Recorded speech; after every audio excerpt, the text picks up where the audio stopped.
Rochelle Harris, from Swanwick in Derbyshire, was 27 when she and her boyfriend took a vacation to Peru. While there, the couple walked through a swarm of flies. Not a big deal considering we've all had a run-in or two with the annoying insects. One of the flies had gotten in her ear, but she shooed it away and didn't think any more of it and continued on with their day. During their flight home, Rochelle developed a severe headache along with shooting pain down one side of her face. She began to notice what sounded like scratching noises in her head. The next morning, she woke up with liquid on her pillow. She sought help at the Accident and Emergency Department at the Royal Derby Hospital. Initially, doctors presumed she had a routine ear infection, possibly caused by a mosquito bite.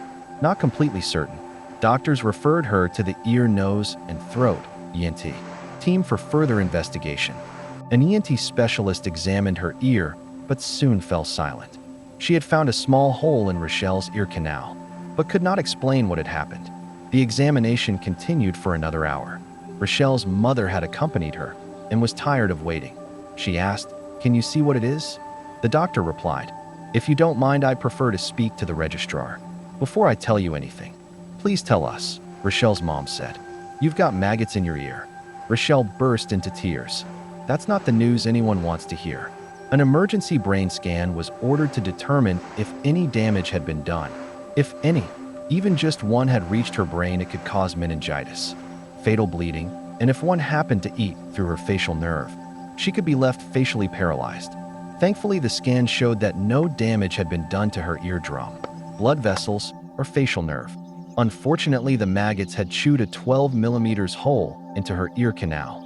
The doctors started by trying to flush the maggots out using olive oil. I had to wait overnight to see if the treatment worked. It was the longest few hours of my life, Rochelle said. The more the doctors tried to get the maggots out, the more the larvae retreated into her head.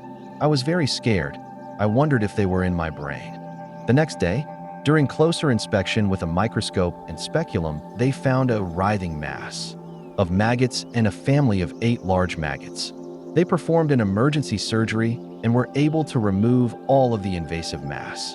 The maggots were immediately sent to a lab for analysis, where it was discovered that a New World Army screwworm fly had laid eggs in her ear. This fly is also known as Cochliomyia and is a member of the blowfly family. These flies live and thrive in hot, tropical countries. Their larvae feed on living tissue, causing not only damage, but excruciating pain.